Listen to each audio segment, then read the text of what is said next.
Cet épisode de Nouveau Paradigme est sponsorisé par vous. Pour soutenir le podcast, rendez-vous sur patreon.com/noéjacomet.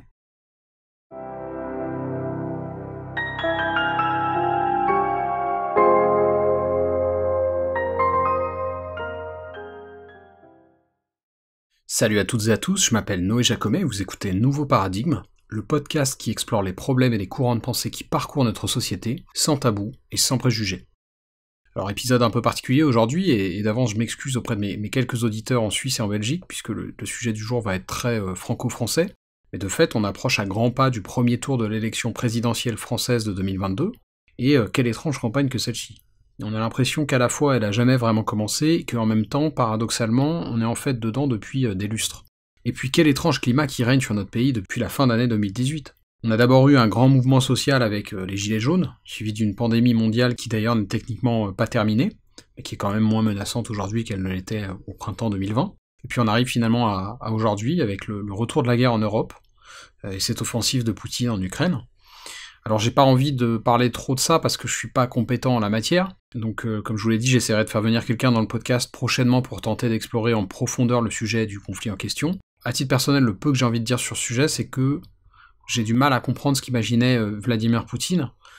J'ai entendu l'historien Yuval Noah Harari en parler dans plusieurs interviews, et lui, il est vraiment convaincu que Poutine pensait faire un remake de la Crimée, qui s'attendait à une opération extrêmement brève, et presque à être accueilli en sauveur par le peuple ukrainien qui serait oppressé par sa caste dirigeante, etc. En gros, ce que dit Harari, c'est que Poutine a fini par croire ses propres éléments de langage, sa propre communication trompeuse, et je sais pas à quel point c'est le cas, mais je trouvais ça intéressant. Personnellement, je nous ai souvent trouvé sales en Occident, ou en tout cas hypocrites avec la Russie, mais là, Poutine a clairement franchi un cap assez dramatique, et c'est pas être hypocrite que de le dire.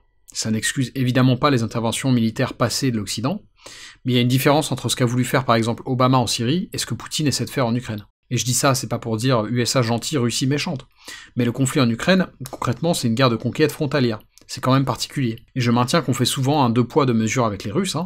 Un bon exemple de ça, c'est de comparer la police de Poutine et ce qu'on a pu voir en France pendant le mouvement des Gilets jaunes. On a eu des blessures de guerre, des vrais, des éborgnés, des mains arrachées, etc.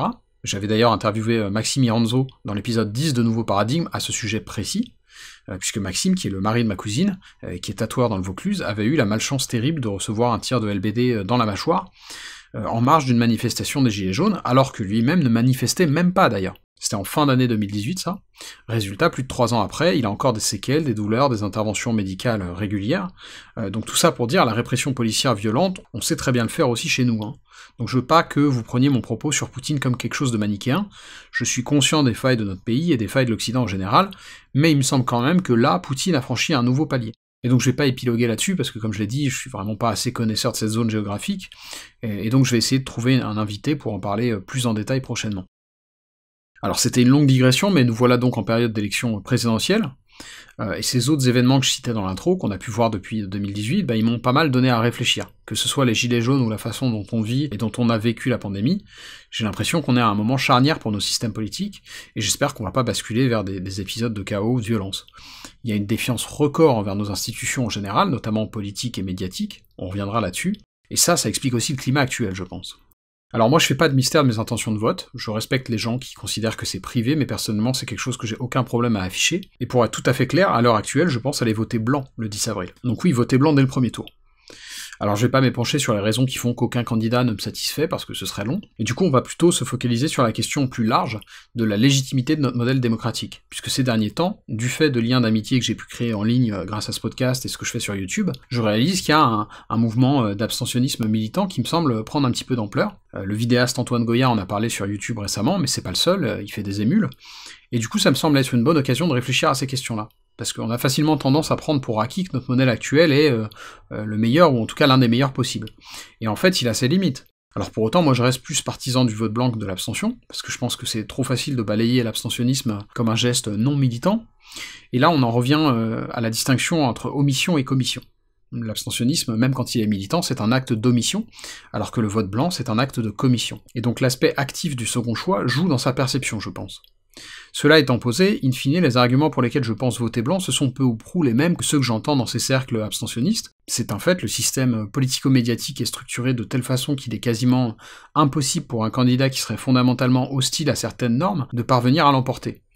On a vu déjà cette année que les parrainages, c'était assez compliqué pour beaucoup de, entre guillemets, petits candidats, et puis au-delà de ça, l'appareil médiatique étant ce qu'il est, à savoir en immense majorité la propriété de différents industriels ou d'hommes d'affaires, ça semble difficile d'être mis en avant par eux quand on est vraiment diamétralement opposé à leurs intérêts. J'invente rien ici, c'est des sujets qui sont connus, il y a une cartographie des médias français et de leurs propriétaires qui avait été faite par Le Monde Diplomatique il y a quelques années et qui est régulièrement mise à jour. Je vous mettrai un lien vers celle-ci dans la description YouTube, mais tout ça pour dire que les liens d'intérêt entre le monde des affaires et les médias, ils sont avérés, et que ça explique pourquoi dans une certaine mesure le système politique est peut-être verrouillé. Alors in fine, où est-ce que je m'inscris en faux de l'analyse par exemple d'Antoine Goya qui, grosso modo, dit qu'en fait ça ne sert à rien de voter dans ce contexte? Premièrement, il utilise un argument que je trouve pas pertinent, et qui d'ailleurs est le même que celui qui est utilisé par certains commentateurs qui diabolisent l'abstention, à savoir l'argument de « et si tout le monde faisait comme toi ?» Et je pense que vous avez déjà entendu ça dans d'autres contextes d'ailleurs. Quand quelqu'un vous reproche quelque chose, il va parfois dire « mais t'imagines si tout le monde faisait comme toi ?» Et j'ai jamais aimé cet argument parce que c'est purement théorique. Prenons le cas de l'abstention. En fait non, tout le monde ne s'abstient pas. Donc dans la pratique, c'est pas un argument, et je trouve ça pas convaincant en fait. Et bizarrement, Antoine Goya, dans sa vidéo sur l'abstention, explique que justement il faudrait que tout le monde s'abstienne pour achever de décrédibiliser notre système électoral. En tout cas dans sa forme actuelle. Et in fine, ce projet me paraît voué à l'échec en fait. Parce que justement, tout le monde ne fait pas comme toi. Et c'est une des raisons pour lesquelles je pense qu'il est plus légitime de voter blanc, parce que c'est plus facile de convaincre les gens de voter blanc que de s'abstenir. En tout cas, dans l'optique de manifester ce même ras-le-bol, cette même frustration que celle qui pousse Antoine et d'autres à ne pas voter. Et j'ajoute que je veux pas lui casser du sucre sur le dos, je suis pas d'accord sur sa conclusion, mais je partage plein d'autres de ses analyses, et notamment quand dans cette vidéo il mentionne le jugement majoritaire, je suis entièrement d'accord avec lui. Alors brièvement, pour celles et ceux qui connaîtraient pas le jugement majoritaire, c'est un mode de scrutin par valeur qui va permettre aux électeurs et électrices d'assigner des mentions aux candidats, ce qui permet de faire une hiérarchie des préférences bien moins binaire que notre mode de scrutin actuel. Et du coup ça favorise un véritable compromis plutôt que le jeu à somme nulle qu'on a à l'heure actuelle. Je vous passe les détails là-dessus, mais n'hésitez pas à vous renseigner sur le jugement majoritaire, parce que c'est vraiment intéressant. Et d'ailleurs, on en avait parlé avec Florent Guignard dans l'épisode 7 de Nouveau Paradigme, donc n'hésitez pas non plus à réécouter cette interview. Florent Guignard, c'est le cofondateur d'un journal qui s'appelle Le Dranche, qui est un journal de débat très intéressant, et ils ont aussi une chaîne Twitch où ils sont très actifs, donc si vous aimez le streaming, allez regarder ce qu'ils font. Pareil, je vous mettrai un lien dans la description YouTube. Mais donc deuxièmement, pour revenir à l'opposition entre vote blanc et abstentionnisme militant, je suis sceptique du projet parce que, admettons qu'on s'accorde pour sortir du système actuel. Que mettons en place derrière? Si on atteint une masse critique d'abstentionnistes militants et qu'on finit par complètement ridiculiser notre mode de scrutin actuel, il faudra, je suppose, le remplacer par autre chose. Et donc ma question c'est quoi? Et comment on s'accorde là-dessus? Et in fine, je pense qu'on en revient à l'éternelle dichotomie entre réforme et révolution.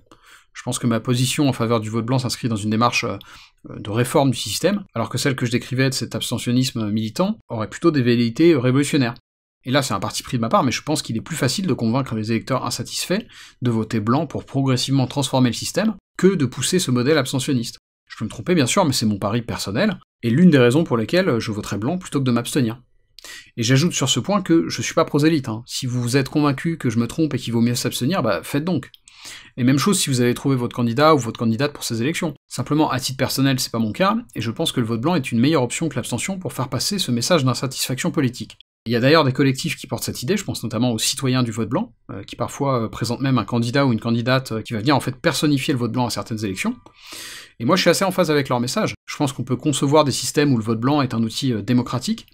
On peut par exemple imaginer qu'à partir d'un certain taux de vote blanc, une échéance électorale serait invalidée, et que les candidats en présence ne pourraient pas se représenter immédiatement. Enfin, il y a plein de pistes pour faire du vote blanc un vrai dispositif qui permettrait de restaurer un petit peu la confiance entre les citoyens et la sphère politique.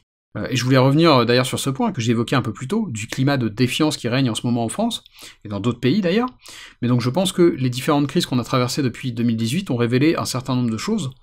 Les gilets jaunes d'abord, ça n'a pas été une révélation pour moi, mais ça l'a été pour certains. Les gilets jaunes donc ont montré qu'on avait probablement été beaucoup trop loin dans le délire jacobin ultra-centralisé en France. On a l'impression que tout se fait à Paris, et c'est pas ça, parce que la France c'est pas juste Paris, il y a évidemment tout le reste du territoire métropolitain, qui a un quotidien et des problématiques différentes de celles des habitants de la capitale, mais même moi j'irais plus loin que ça, il y a aussi l'outre-mer. En janvier 2020, j'ai passé quelques semaines en Guadeloupe, et ça a été un choc pour moi de constater à quel point ce que je viens d'énoncer est vrai. En Guadeloupe, les gens ont une vie qui est complètement différente de la mienne, et ils font pas du tout face aux mêmes problèmes. Et du coup je comprends très bien comment cet écart il peut être perçu comme du mépris, voire même comme une forme de colonialisme dans le cas des Antilles. Et pour ce qui est du reste du territoire métropolitain, évidemment les différences sont moins marquées, mais quand même. Les Gilets jaunes, c'était aussi un mouvement qui était quand même très exogène, par rapport à la capitale, je veux dire. Et quand on y réfléchit, c'est normal. Qui a besoin de faire des pleins de diesel régulièrement? A priori, pas tellement les Parisiens. Et c'est pas un reproche, hein. Moi je suis globalement parisien, je dirais. Mais il se trouve que pour des raisons personnelles, j'étais à Rodez dans l'Aveyron, au moment où la crise des Gilets jaunes a éclaté, et là-bas j'ai bien vu cette incompréhension que je décris. Cette sensation d'une déconnexion entre le quotidien d'une ville moyenne, ou même de la ruralité, et les décisions prises par les élites politiques dans la capitale. Je mets élite entre guillemets, hein, vous savez que j'aime pas ce terme.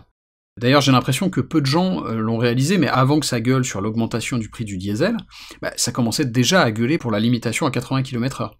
En tout cas, c'était le cas à Rodez en 2018. Et ça aussi, je peux le comprendre, hein, même si je suis pas d'accord sur le fond, parce que, il faut bien le dire, la limitation à 80 km/h, ça touche pas les Parisiens, en tout cas pas au quotidien. Enfin voilà, je pense que la crise des Gilets jaunes a été une première grande étape qui explique le climat de défiance qu'on a aujourd'hui, et évidemment, le second événement dont on a parlé dans l'intro, la pandémie de Covid-19, a révélé des choses aussi. Ponctuellement, on a pu voir des choses assez catastrophiques en termes de communication politique, en tout cas c'est mon avis. Par exemple, je vois pas comment justifier autrement qu'en étant un crétin court-termiste, pourquoi mentir sur les masques comme le gouvernement l'a fait au début de la pandémie. Et ce mensonge, il est avéré, hein. Je suis évidemment toujours sceptique de ce qui peut s'apparenter de près ou de loin à une théorie du complot, mais dans le cas des masques, c'est prouvé, hein. Il y a un article de Mediapart qui en parlait dès 2020 d'ailleurs, je crois que c'était en avril. Je vous mettrai ça en description sur YouTube. Et ce type de mensonge, c'est juste dramatique en termes d'effets à moyen et long terme. Parce que comment voulez-vous qu'ensuite personne ne rechigne, par exemple, à se faire vacciner, s'il est de notoriété publique que le gouvernement est dans la tromperie comme ça? Pour moi, ça explique pourquoi on a eu ce mouvement de résistance aux mesures sanitaires. Parfois justifié, parce que par exemple les masques pour les enfants vraiment jeunes, il y a de bonnes raisons de penser que ça fait plus de mal que de bien. En revanche, on a aussi vu une méfiance beaucoup plus large et très mal ciblée, qui est compréhensible pour les causes qu'on a évoquées, mais qui reste totalement injustifiée. Parce que soyons clairs, si vous avez plus de 30 ans et que vous n'êtes pas vacciné, et sous réserve que vous n'avez pas de raison médicale qui vous en empêche, votre position n'est juste pas tenable du point de vue de la science, hein. Il faut en être conscient de ça. Vous avez le droit d'avoir peur, de penser aux effets à long terme potentiels du vaccin, mais il n'y a aucune base solide qui pousse à envisager ça sérieusement. Et je sais que ça va pas plaire à certains d'entendre ça, mais c'est une réalité. Oui, ces vaccins sont sûrs et efficaces, au moins pour lutter contre la mortalité et les formes graves. Oui, Raoult a merdé, son hydroxychloroquine n'a jamais fonctionné, il n'y a plus aucun débat là-dessus dans le milieu médical. Si vous en doutez, je vous invite à écouter mon interview de Stéphane Gaudry il y a quelques temps, et vous verrez ce qu'il en pense.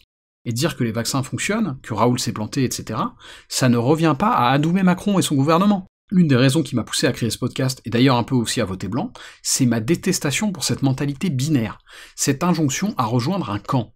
Moi je participe pas à vos petites guéguerres. J'aime ni Macron ni Raoult, ni Zemmour ni Mélenchon. Va falloir ouvrir les yeux collectivement sur cette possibilité. La vie c'est compliqué, les gens sont compliqués, le manichéisme c'est un truc d'enfant, ça ne m'intéresse pas et ça devrait pas vous intéresser non plus. Et pour conclure cet épisode sur une base tout aussi rugueuse, je voulais vous citer un extrait de Ecce Homo, de Nietzsche, où il parle de la nécessité de la nuance, justement. Alors là, il reproche à ses concitoyens allemands d'en manquer, mais bon, c'est un défaut qui se retrouve chez tous les humains en réalité. Donc je cite. « La première chose que je me demande lorsque je scrute un homme jusqu'au fond de son âme, c'est s'il possède le sentiment de la distance, s'il observe partout le rang, le degré, la hiérarchie d'homme à homme, s'il sait distinguer. Par là, on est gentilhomme.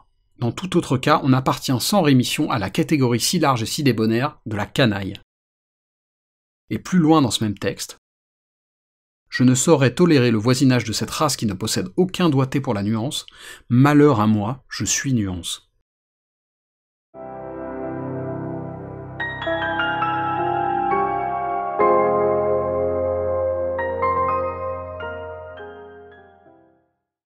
Si ce podcast vous paraît utile ou intéressant, il y a plusieurs façons de le soutenir.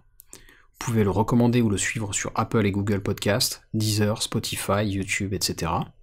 Vous pouvez le partager à vos amis et vos proches sur les réseaux sociaux, ou même en parler sur votre propre blog ou dans votre propre podcast.